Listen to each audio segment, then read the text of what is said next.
I hope I didn't confuse you last night. Sometimes I confuse myself.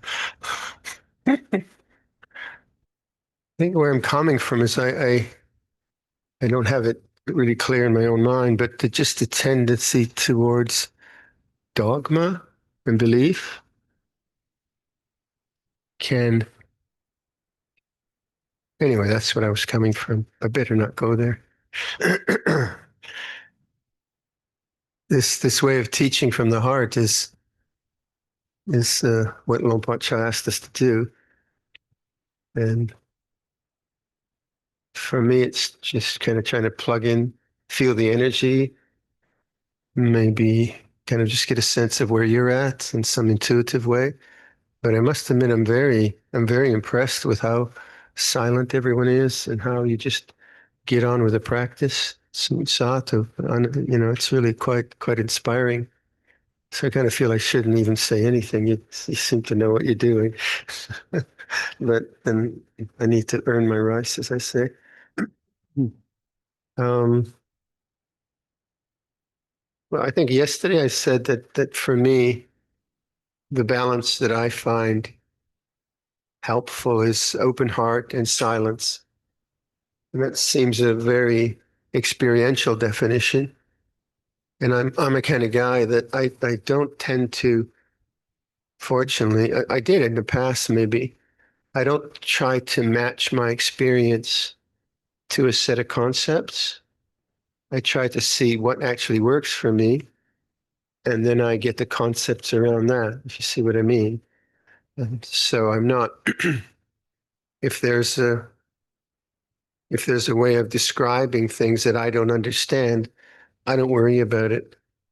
I just get on with well, what actually works for me. So it's and that I can know for sure, even though I might not have the description of it. I know this works for me. And what is it that indicates it works for me would be somehow the end of suffering. Quite simply, that's not complicated. And then what doesn't work is if I create more suffering. That's fairly straightforward. And then what is suffering? Well, for me, that definition becomes more and more refined. But what is non-suffering is definitely the open heart. I can really see when the heart's open in just a very natural way, nothing extraordinary, just a natural sense of openness. I feel very relaxed. I feel very at ease, and I feel very in communion with other people. And that to me is very significant. Now, how you describe that in canonical terms, Brahmaviharas, or to me, doesn't seem that important. Is this metta, or is this karuna, or is this upekkha, or is this mudita? That to me takes me into intellect. But the heartfelt feeling immediately of being present to anyone or any situation is simple. It's very, very simple. So I find that sometimes too much language complicates things. So I use simple language like open heart. But then that's kind of experience of what that is. And then from that simplicity, I can explore, well, what is the open heart? And how can I manifest that? How can I make that stronger? What happens when the heart closes? So I was somewhere recently, I forget when, and I was in a communication with a few people, and I just walked out totally confused. Like, really confused. What was that about?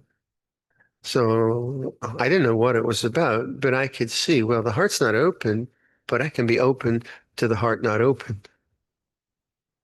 You see what I mean? So the heart was, I guess it was just the messaging in this group of people and um, like, are they saying anything? Or I didn't know it was me or them or whatever. But anyway, I walked out of the situation feeling quite confused. And that's just the mind feeling confused in a social situation. That's not me. That's not who I am. Is it? No, it's just a confused mental situation. And then I can always return to, oh, wow, this is very confusing. So awareness is always bigger than any mental formation or physical formation. And that's why those mental formations, it's not who you are. The language that comes up or the emotions come up, they're just paticca samuppada, right? They're just dependently originated. But that capacity to walk away from a feeling of confusion or a situation and to feel confused and just know, well, what was that about? Is awareness. And then if I'm just with that and I don't invest anything into it with thinking, what did they do? Was it my fault? Was it their fault? Is there any fault? What's the matter with me? What's the matter with them? That investment of thinking is what we call Sakkaya Ditthi, personality view. So we make this something more concrete than it really is, and we get kind of stuck there with a sense of self. And then the heart's not open. The heart's not open. So I can be open. And so that's why for me, open-hearted isn't necessarily an emotional condition. To me, it seems something bigger. And that's why I tend to, when I think about samadhi, I tend to like that kind of simple definition, that the open heart and silence seems to be able to accept all things and reject none. And there's a kind of peacefulness, the background. Whereas if I thought the open heart was in emotional state, like loving kindness in relationship to someone else or whatever, then what would I do with confusion? I thought, well, that's not loving kindness. I shouldn't have confusion because then I would just be caught in the object, whereas awareness is not about the object. So as you notice in this retreat, I'm constantly emphasizing the background, the ocean, the white of the page, the awareness, and making that primary. And then the objects, I'm saying, well, they just come and go. They come and go. They come and they go. And the quality of the object comes and goes. So in that simple experience, the quality of the object was quite uncomfortable, not in a painful way. It was like confused. But awareness just knew that, and so it didn't make anything out of it, and it ceased. Cessation, gone. That's not a big deal, but I think it does indicate in a very simple way where freedom lies. It does not lie in the quality of your experience. It cannot. The quality of your experience is always dependent on other factors, your body, the emotions, and so on. So what is unconditioned, uncreated? And where is refuge? Where is your real home? And to me, it seems it's more like that way of entering into this silent background. And then if we have, I find if I have trust in that and faith in that, and I can kind of just, okay, I get that, then just abiding as that for long periods of time seems to then um, invite the background. It invites the silence because I'm now available to silence. I'm available to the background. I'm available to the depth of what consciousness can be. It's kind of like an invitation. Whereas if I'm always just caught up with my thinking mind and my judging mind and my analyzing mind, and my mind is just that, then it's like I haven't given an invitation to silence or an invitation to the depths of peace which are possible. If I look for depths of peace as an experience, then I'm out all the time. I'm out looking for something, and that which is not peace and life fight. So it's just talking with Tarek about the quality of silence that we can experience.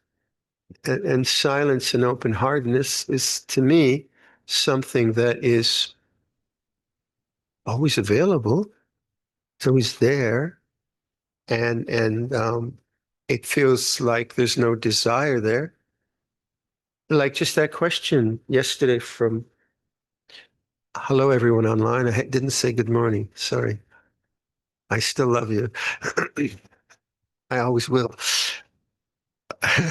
But just that question that Nirodha is some kind of destruction, or really, when you think about it, or you just feel it, when you don't really want anything, And when you're not making it, you have no program of getting something, and you're allowing this moment to be what it is. That's quite beautiful. So desirelessness is quite beautiful. Nirodha is quite beautiful in that sense of being very, very free.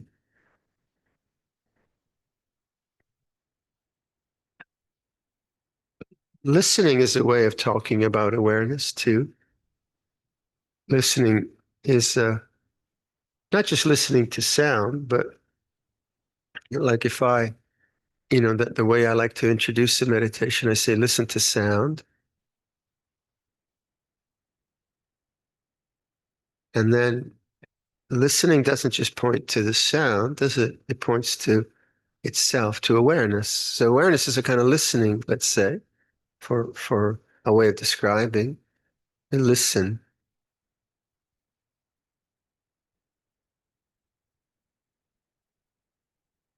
So to do that, you have to stop. You have to actually stop and listen.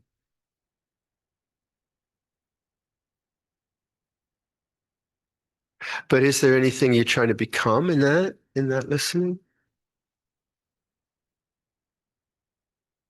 I'm not trying to become anything.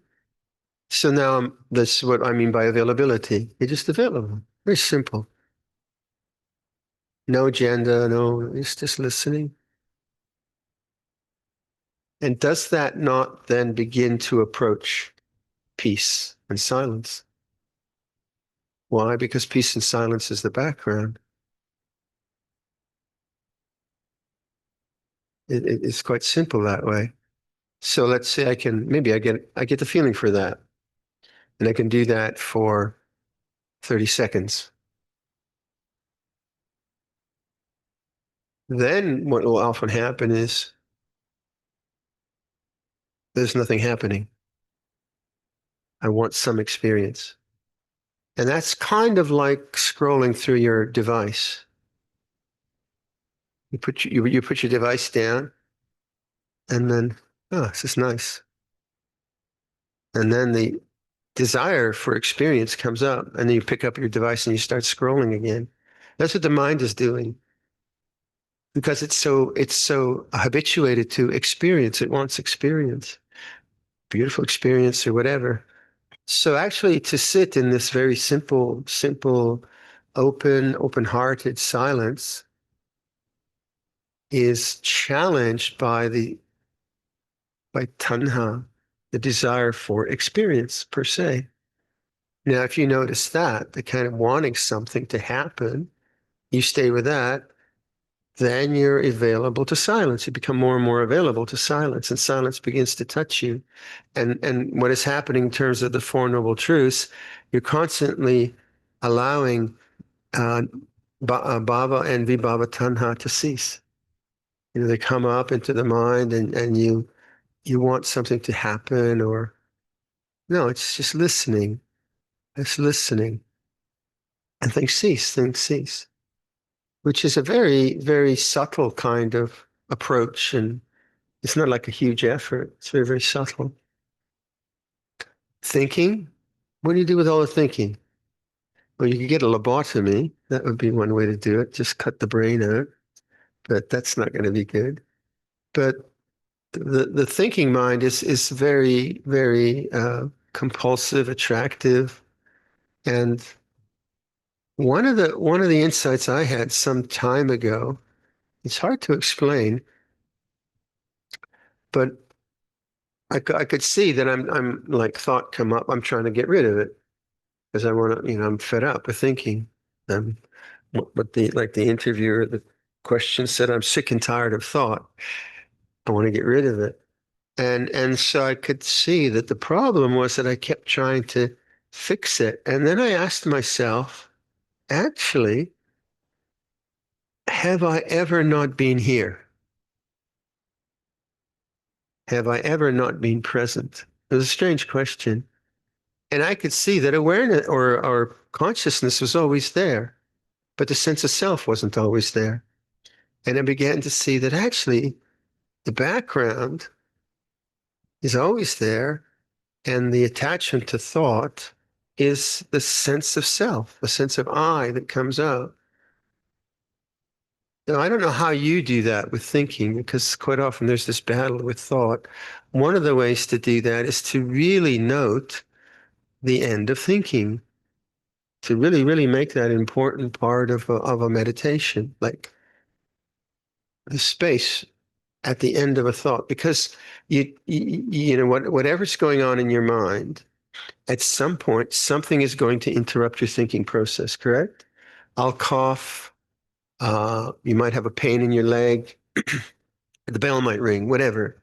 And in that point, there's a kind of space and a silence of there's no person there anymore. There's just the emptiness of the mind. And we don't tend to notice that. We don't tend to celebrate that. We don't tend to make that strong. So, you know, the way Luangpor would emphasize, like, take a thought, think it through deliberately. Tomorrow is Tuesday, is it? Tomorrow is Tuesday. And actually, like, notice no thought. Notice silence. Notice the space of no thought without repressing thought. Not trying to get rid of thought.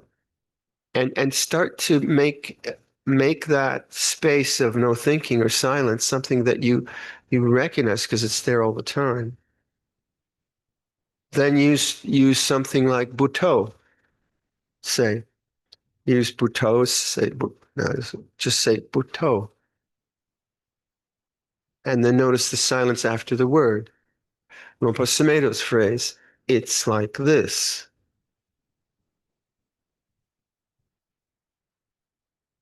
Notice the silence after that. Keep remembering silence. Keep remembering the space of silence and see that the thinking mind, more and more is an object, and that's what the sense of self is a thinking mind. If you want to take a larger mantra, you could do, I love you, I've always loved you, I will always love you. Take something larger, take something bigger, which requires more words. But then do it really deliberately. Don't do it half-heartedly. I've loved you, I've always loved you, I will always love you. Notice the silence after. Keep noticing the silence. Really, really make an effort to do that. And then if you pick up Anapanasati, whatever you like to do, try to come from that silence, silent knowing, silent listening, one breath at a time. And when you start to do that, then you might notice that in relationship to thought, quite often you're just trying to get rid of it, or you're lost in it. You know, one or the other. One or the other. You're not trying to get rid of thought. Thought is natural, but also you don't want to always just be engaging thought. That's an addiction of worry or planning or whatever you like to do. Start to notice, like I said before, notice the themes of your thinking mind. They're not many. You know, it might be like complaining, the weather's too hot, the weather's too cold, not enough salad, too much salad, whatever your mind likes to complain about. Start to identify the themes that the thinking mind goes to. For me, it's usually like the theme that my mind picks up most in a retreat is, what am I going to say? What should I say? You know, oh, that's worry. Worry feels like this. And then I come back to the silence. For you, it might be your kids are having a problem, or your grandkids are having a problem, and your mind will go to that memory, and that'll be the theme your mind keeps picking up on. Oh, what's going to happen with my kids? And oh, there's worry, and then stop. Worry feels like this. Stop the mind. Come to silence. Keep coming to silence. Keep interrupting the patterns and habits of the themes that your thinking mind gets caught onto. And then the silence becomes, of course, more profound, more dominant, and your what is your default mechanism in life? Thinking, isn't it? You know, when you got nothing to do, what do? You think. You know, if you're in a traffic jam, what do? You think, or well, you scroll. I'm sorry. People don't, you kind of scroll, but either you're thinking or scrolling, but you're always out doing something and distracted, and we don't tend to give ourselves a chance to notice the silence.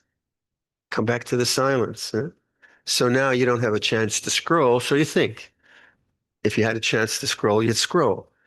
I think a really good practice would be that we put all the phones out for everyone, right? Just in front of you, right? And now I watch everyone. All right, who's going to take the phone first? And it would be so strong, wouldn't it? I would want to look at something. What's my WhatsApp say? So the same thing actually goes on with any kind of sense experience. Our mind likes to go out.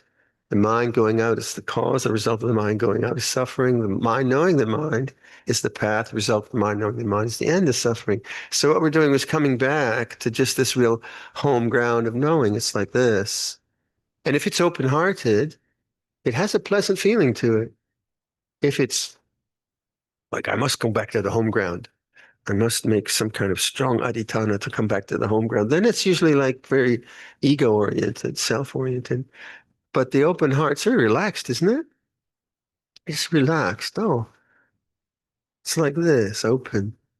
And then the silence, getting to the silence. So those are just reflections on my sense of what right effort is. What is effort and right? I think more like I like right attitude. What is it? What is an attitude that I can bring to this present moment that's peaceful and helpful? So this kind of teaching is always reflective. So you take it into your own. You've all got lots of experience, and I think one of you will teach the next one next time, and I'll sit there or something like that. And you have lots of. So if something I say doesn't quite fit, fine. That's the idea of not having a dogmatic teaching. Dogmatic teaching says, this is the way it is for sure. You can listen to me and say, well, maybe for you, mate, but maybe not for me, which is fine, which is actually intelligent in terms of reflection. So see what works for you, what actually works for you. So let's stretch your legs and then do some more sitting.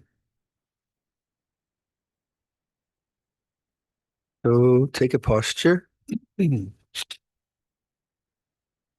Start by listening.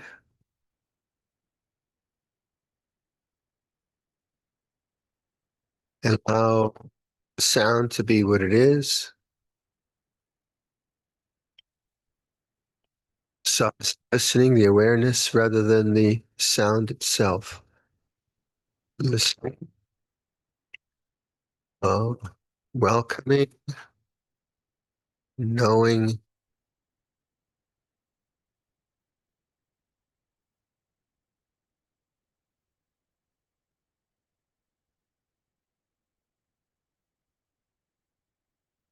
just as when you establish listening, notice like just the kind of tendency to be anticipating something, like an experience of something. So just back, that kind of thing. Non-anticipation.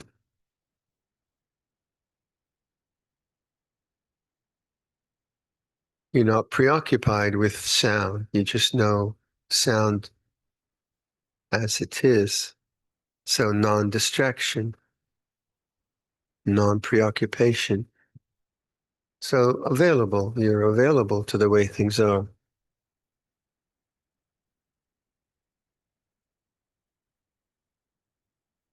Then if there's pain or whatever, acceptance of everything, non-resistance. And so these are the ideas of desirelessness. Mind relaxed, open, body not tense, knowing the way things are, open-hearted.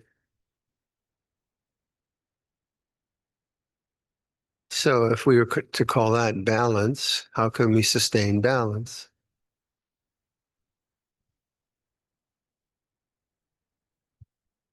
Pick up the breath. Notice an in-breath Notice an out breath and use the breath to sustain this balanced listening awareness. Open-hearted, knowing one breath, knowing an in-breath, knowing an out-breath.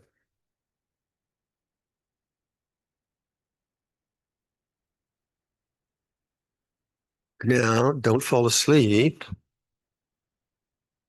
There has to be some vitality. So become curious. What does an in-breath feel like?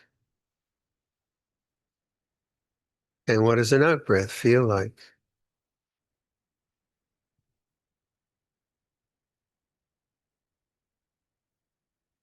So sustain that interest.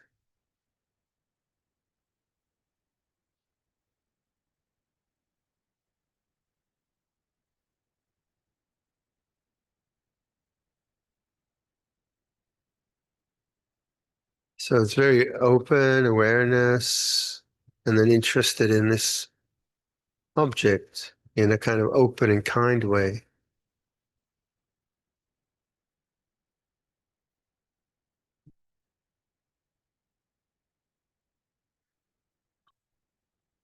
Become interested in the whole breath cycle. So put a lot of emphasis in knowing the end of the out breath. What's it like, the end of the out breath?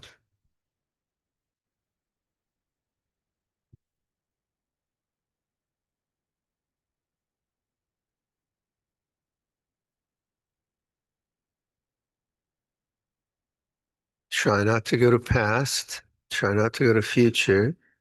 Let go of thinking.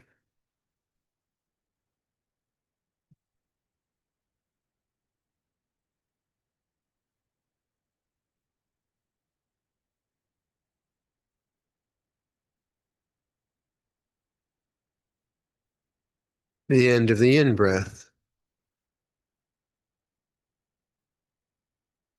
The transition. How does that feel? Transition to the beginning of the out-breath.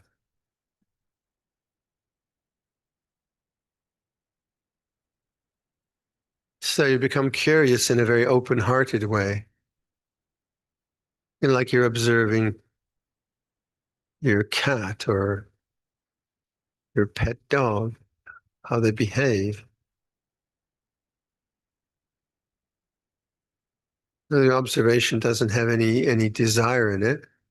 You're not trying to get anything. But you have enough energy to sustain that now because you're curious. So anyway, you're giving yourself to this experience. Just give yourself to one in-breath. Give your attention to one out-breath as an act of kindness and goodness, that kind of attitude.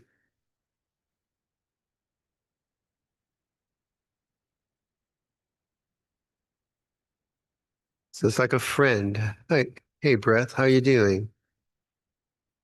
Hey, in-breath. You're with a friend.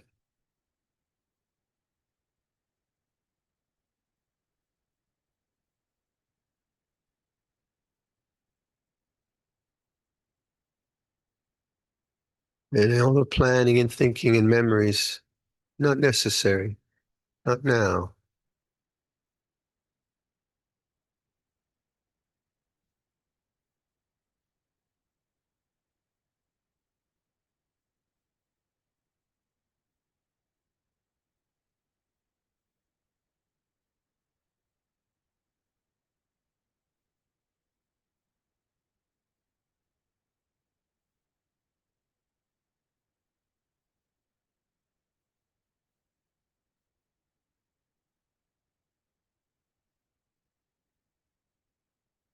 So the attitude is one which it's like a pleasant doing and a happy doing rather than a controlling and frustrated kind of thing. The Thich Nhat Hanh often recommends smiling.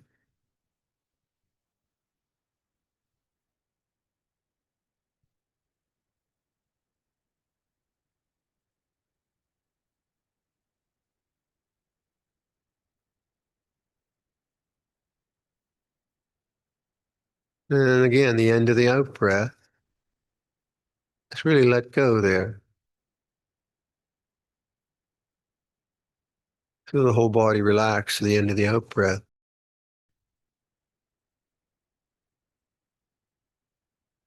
And the in breath takes care of itself.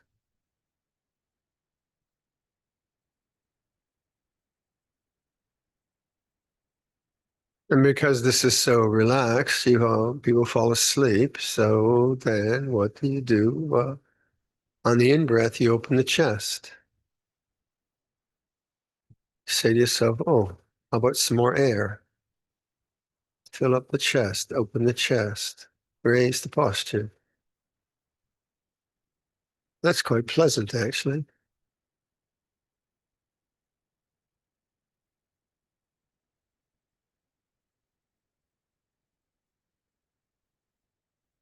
Right to the end of the out breath. This kind of curiosity, interest, give yourself to that. Notice the body can really relax at the end of the out breath. There's no tension in the hands, in the face. And let go at the end of the out breath. And then welcome the next in breath. Remember silence. This requires no thought. When you get too passive, your mind drifts off. You may bring up curiosity. What's it like, the end of the out breath? What's it like, change from in to out? Create interest around something which is perhaps not so interesting. You're becoming too passive and dulling out, then play with the breath and make it stronger. Take a deep in breath. Enjoy the in breath. And make a long out breath. Enjoy the end of the out breath. Take a deep in breath. And then make the out breath the same length. So if you're too passive, you can be more active. Do something, but it's not from desire. You're just playing around, staying in the moment. So you engage the breath, play around with it. And then if the mind has enough energy, then you naturally move more and more to stillness. Stillness. And then sustain interest for a whole in-breath, right to the end of the in-breath. And then a whole out-breath. So interest, kindness, awareness, and keep those factors operating, and the mind begins to just collect into the present moment. There's no desire in this. It's just doing because it's appropriate to do.